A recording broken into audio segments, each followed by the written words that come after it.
തീർച്ചയായിട്ടും ഇത്തരത്തിലൊരു പ്രതികരണം ഉണ്ടാകും എന്നുള്ളത് ആരും DCC നേതാക്കളും അതുപോലെ തന്നെ രാജ്മോഹൻ ഉണ്ണിത്താനും പ്രതീക്ഷിച്ചിരുന്നില്ല. പണ്ട് രാജ്മോഹൻ ഉണ്ണിത്താന് നേരെ ഇത്തരത്തിലൊരു ആക്രമണം ഉണ്ടായപ്പോൾ അദ്ദേഹം ഐ ഗ്രൂപ്പിന്റെ നേതാവായിരുന്നു. ഇന്നിപ്പോൾ അദ്ദേഹം VM സുധീരനെ അനുകൂലിക്കുന്ന വിഭാഗത്തിൽ ശക്തമായ നിലകൊള്ളുന്ന ഒരു വ്യക്തിയാണ്. ആ ഒരു സാഹചര്യത്തിൽ ഐ ഗ്രൂപ്പിനെ സംബന്ധിച്ചിടത്തോളം അവര് ഒറ്റക്കെട്ടായി നിന്നുകൊണ്ട് തന്നെ ഈ രീതിയിൽ പ്രതിഷേധത്തിലേക്ക് വന്നു എന്ന് വേണം മനസ്സിലാക്കാൻ. പക്ഷേ DCCയുടെ നേതാക്കൾ ആരും തന്നെ ആ സംഭവം നടക്കുമ്പോൾ പുറത്തുണ്ടായിരുന്നില്ല, അണികളാണ് ഉണ്ടായിരുന്നത്. അവരെല്ലാം ഈ ഐ ഗ്രൂപ്പിൽ പ്രത്യേകിച്ചും R ചന്ദ്രശേഖരനെ പോലുള്ള ആൾക്കാരെ അനുകൂലിക്കുന്ന ഒരു വലിയ വിഭാഗം കൊല്ലത്തുണ്ട്.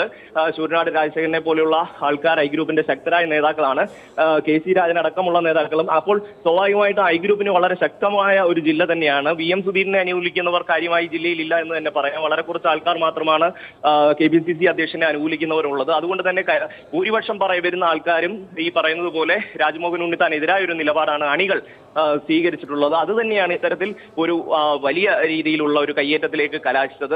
പിന്നെ നേരത്തെ തന്നെ DCCയിലെല്ലാം ഉള്ള ഐ ഗ്രൂപ്പിലെ നേതാക്കൾ പറയുന്നത് രാജ്മോഹൻ ഉണ്ണിത്താൻ കഴിഞ്ഞ ദിവസം കൊല്ലത്ത് നടത്തിയ വാർത്താ സമ്മേളനത്തിൽ വളരെ മോശമായ രീതിയിൽ K മുരളീധരനെതിരെ പ്രതികരണം നടത്തിയിരുന്നു. 3 പാർട്ടികളുടെ അധ്യക്ഷനാവാൻ ഭാഗ്യം കിട്ടിയ ആളാണ് K മുരളീധരൻ എന്നുള്ളതാണ് അന്ന് രാജ്മോഹൻ ഉണ്ണിത്താൻ പറഞ്ഞത്. അതുപോലെ തന്നെ K മുരളീധരന്റെ പ്രസ്താവനയ്ക്കെതിരെ വളരെ ശക്തമായ ഭാഷയിൽ വ്യക്തിപരമായി ആക്രമിക്കുന്ന രീതിയിലേക്ക് രാജ്മോഹൻ ഉണ്ണിത്താന്റെ പ്രസ്താവന അന്ന് പോയിരുന്നു. ആ ഒരു സാഹചര്യത്തിൽ സ്വാഭാവികമായും ഐ ഗ്രൂപ്പിൽ ഒരു വലിയ പ്രതിഷേധം ഉയർന്നിരുന്നു എന്നുള്ളത് തന്നെയാണ് വസ്തുത. അതാണ് ഇന്നിപ്പോൾ ഈ കയ്യേറ്റത്തിലേക്ക് കലാശിച്ചിരിക്കുന്നത്. ഷമി, ഈ രാജ്മോഹൻ ഉണ്ണിത്താൻ ഇപ്പോൾ എവിടെയാണുള്ളത്? രാജ്മോഹൻ ഉണ്ണിത്താനെ ആശുപത്രിയിലേക്ക് കൊണ്ടുപോയിട്ടുണ്ട്. അതുപോലെ തന്നെ ഒരു മാധ്യമപ്രവർത്തകനും പരിക്കേറ്റിട്ടുണ്ട്. അദ്ദേഹത്തെ ആശുപത്രിയിലേക്ക് കൊണ്ടുപോയിരിക്കുന്നു. രാജ്മോഹൻ ഉണ്ണിത്താന്റെ വാഹനത്തിനെല്ലാം അടിച്ച് തകർക്കുന്ന ഒരു സാഹചര്യമാണുള്ളത്. അതുപോലെ തന്നെ അദ്ദേഹത്തിന് നേരെ ചീമുട്ടയേറും ഉണ്ടായിട്ടുണ്ട്. വളരെ മോശമായ ഒരു അനുഭവമാണ് രാജ്മോഹൻ ഉണ്ണിത്താന് സ്വന്തം ജില്ലയായ കൊല്ലത്ത് DCC ഓഫീസിൽ നേരിടേണ്ടി വന്നിട്ടുള്ളത്.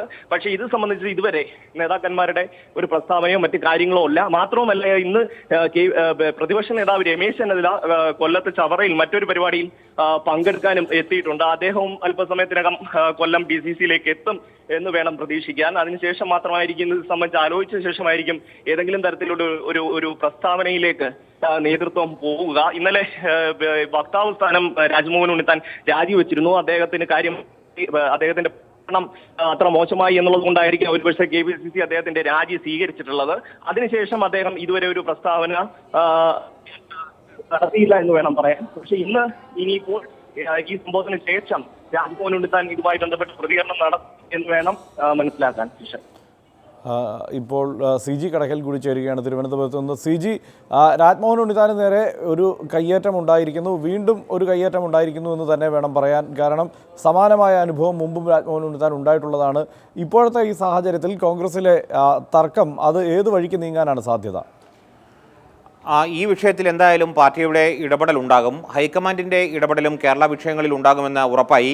വൈകുന്നേരം 3 മണിക്കെങ്കിലും AICCയുടെ ജനറൽ സെക്രട്ടറി മുകുൾ വാസനി, കേരളത്തിൻ്റെ ചുമതലയുള്ള ആളാണ്, അദ്ദേഹം ഡൽഹിയിൽ മാധ്യമങ്ങളെ കണ്ടേക്കുമെന്നാണ് കേരള നേതാക്കൾ പ്രതീക്ഷിക്കുന്നത്. ഹൈക്കമാൻഡിൻ്റെ കർശന ഇടപെടലോടെ ഈ വിഷയം തൽക്കാലത്തേക്കെങ്കിലും അവസാനിപ്പിക്കുക എന്ന ആലോചന തന്നെയാണ് സംസ്ഥാന നേതൃത്വത്തിലുമുള്ളത്.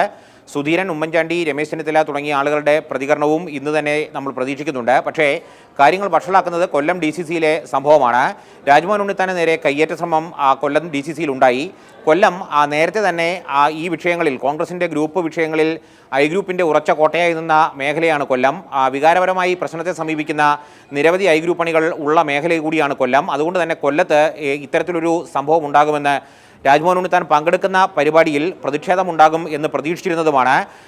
ഐ വിഭാഗത്തിലുള്ള പ്രവർത്തകരുടെ ഭാഗത്തു നിന്ന്, പ്രത്യേകിച്ച് മുരളീധരനെ അനുകൂലിക്കുന്ന പ്രവർത്തകരുടെ ഭാഗത്തു നിന്നാണ് ഈ വിഷയമുണ്ടായത് എന്ന് കൊല്ലത്ത് നിന്നുള്ള റിപ്പോർട്ടുകൾ സൂചിപ്പിക്കുകയും ചെയ്യുന്നുണ്ട്.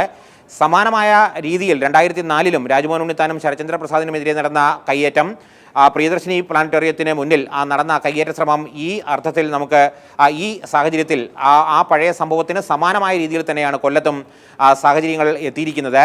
ഗ്രൂപ്പ് യുദ്ധം തെരുവ് യുദ്ധമായി മാറുന്ന ഈ സാഹചര്യത്തിൽ എന്തായാലും കർക്കശമായ ഇടപെടൽ സംസ്ഥാന നേതൃത്വത്തിൻ്റെ ഭാഗത്തു നിന്നും ഹൈക്കമാൻഡിൻ്റെ ഭാഗത്തു നിന്നും കേരള വിഷയങ്ങളിൽ ഉണ്ടാകും.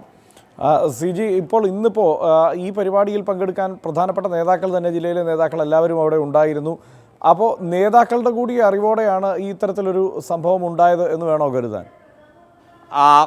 ഇതൊരു എന്തെങ്കിലും ഗ്രൂപ്പ് തിരിഞ്ഞുള്ള ഒരു സംഭവം എന്ന രീതിക്കപ്പുറം മുരളീധരനെ അനുകൂലിക്കുന്ന ഒരു ന്യൂനപക്ഷത്തിൻ്റെ ഭാഗത്തു നിന്നുള്ള സംഭവം എന്ന രീതിയിലാണ് കൊല്ലത്ത് നിന്നുള്ള റിപ്പോർട്ടുകൾ സൂചിപ്പിക്കുന്നത്. പക്ഷേ ഇത്തരത്തിൽ സംഘർഷ സാധ്യത അല്ലെങ്കിൽ രാജ്മോഹൻ ഉണ്ണിത്താനെതിരെയുള്ള ഒരു പ്രതിഷേധത്തിൻ്റെ രൂപം ഇന്ന് ഉണ്ടാകും അദ്ദേഹം പങ്കെടുക്കുന്ന പരിപാടികളിൽ എന്ന രീതിയിൽ ഇന്നലെ തന്നെ സൂചനകൾ നമുക്കുണ്ടായിരുന്നു. അതേ രീതിയിൽ തന്നെയാണ് ഇപ്പോൾ സംഭവിച്ചിരിക്കുന്നതും. കൊല്ലത്ത് രാജ്മോഹൻ ഉണ്ണിത്താൻ തിരുവനന്തപുരത്ത് നിന്നാണ് രാവിലെ കൊല്ലത്തേക്ക് ഈ പരിപാടിയിൽ പങ്കെടുക്കുന്നതിനായി പോയത്. കോൺഗ്രസിൻ്റെ 131ാം ജന്മദിന സമ്മേളനമാണ് വിവിധ ജില്ലകളിൽ നിന്ന് നടക്കുന്നത്. അതിനിടയിലാണ് കെ മുരളീധരനെതിരെ രാജ്മോഹൻ ഉണ്ണിത്താൻ നടത്തിയിരിക്കുന്ന അവഹേളനപരമായ പരാമർശങ്ങളിൽ പ്രതിഷേധിച്ചുകൊണ്ട് പ്രവർത്തകരുടെ ഭാഗത്തു നിന്ന് ഇത്തരമൊരു പ്രതികരണം ഉണ്ടാകുന്നത്. നേതൃത്വത്തിൻ്റെ അറിവ് ഇക്കാര്യത്തിൽ ഇല്ല എന്നാണ് നമ്മളിപ്പോൾ മനസ്സിലാക്കുന്നത്. ഏതെങ്കിലും ഒരു പ്രധാന ജില്ലാതല നേതാവോ അല്ലെങ്കിൽ നേതാക്കളോ ഉൾപ്പെട്ട് അത്തരത്തിലൊരു പദ്ധതിക്കനുസരിച്ച് നടത്തിയ ഒരു പ്രതികരണം എന്നതിനപ്പുറം അണികളുടെ ഭാഗത്തു നിന്നുണ്ടായ ഒരു വികാരപരമായ ഒരു പ്രതികരണം എന്ന രീതിയിലാണ് ഇപ്പോൾ നമ്മൾ കാര്യങ്ങളെ മനസ്സിലാക്കുന്നത്. പക്ഷേ വിഷയത്തിൽ എന്തായാലും പാർട്ടി തലത്തിലുള്ള അന്വേഷണം ഉണ്ടാകുമെന്ന് നമുക്ക് ഏറെക്കുറെ ഉറപ്പിക്കാം. വി എം സുധീരൻ അല്പസമയത്തിനകം ഇക്കാര്യത്തിലുള്ള പാർട്ടിയുടെ നിലപാട് എന്താണെന്ന് മാധ്യമങ്ങളോട് വിശദീകരിക്കും. എന്തായാലും രാജ്മോഹൻ ഉണ്ണിത്താന് പരിക്കേറ്റിരിക്കുന്ന ഒരു സാഹചര്യമുണ്ട്. ആ നിലയ്ക്ക് അദ്ദേഹത്തിൻ്റെ വണ്ടി ആക്രമിച്ച് തല്ലി തകർക്കുന്ന ഒരു സാഹചര്യം എല്ലാം ഉണ്ടായിട്ടുണ്ട്. ഇതൊരു പക്ഷേ ഇത്തരത്തിലൊരു ഏറ്റുമുട്ടലിലേക്കോ അതിക്രമത്തിലേക്കോ ഒക്കെ പോകുമെന്നുള്ള ഒരു ധാരണ പോലീസിനും ഇല്ലാതെ പോയോ? കാരണം മുന്നനുഭവം ഉള്ളതുകൊണ്ട് അത്തരം ഒരു കരുതൽ വേണ്ടതായിരുന്നില്ലേ? DCCയിൽ പോലീസിൻ്റെ സാന്നിധ്യം ഉണ്ടായിരുന്നു എന്ന് നമുക്കിപ്പോൾ വ്യക്തമല്ല. പക്ഷേ അത്തരത്തിലുള്ളൊരു സൂചനകളൊന്നും പുറത്തേക്ക് വന്നിരുന്നില്ല. പാർട്ടിയിലെ ചില അണികൾ അല്ലെങ്കിൽ കൊല്ലത്ത് പ്രത്യേകിച്ചും കൊല്ലം ജില്ല ആയതുകൊണ്ടും കെ മുരളീധരന് അവിടെ സ്വാധീനമുള്ള മേഖലകളുണ്ട്. അല്ലെങ്കിൽ പഴയ ഐ ഗ്രൂപ്പിന് അവിടെ വലിയ സ്വാധീനമുള്ള മേഖലകളുണ്ട്. ഐ ഗ്രൂപ്പിൻ്റെ പരമ്പരാഗത ശക്തി കേന്ദ്രങ്ങളിൽ ഒന്നായി അറിയപ്പെടുന്ന മേഖല കൂടിയായിരുന്നു കെ കരുണാകരൻ ഉള്ള സമയത്തും കൊല്ലം.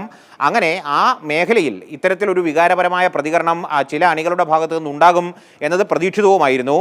പക്ഷേ പാർട്ടി അതിനെ എന്തെങ്കിലും തരത്തിൽ പ്രതിരോധിക്കാൻ നടപടി ഒന്നും പോലീസിൻ്റെ ഭാഗത്തു നിന്ന് പോലീസ് സംവിധാനം അവിടെ വിളിക്കുകയോ അങ്ങനെയുള്ള പ്രതിരോധ മാർഗങ്ങളൊന്നും തന്നെ സ്വീകരിച്ചിരുന്നില്ല എന്നാണ് മനസ്സിലാക്കുന്നത്.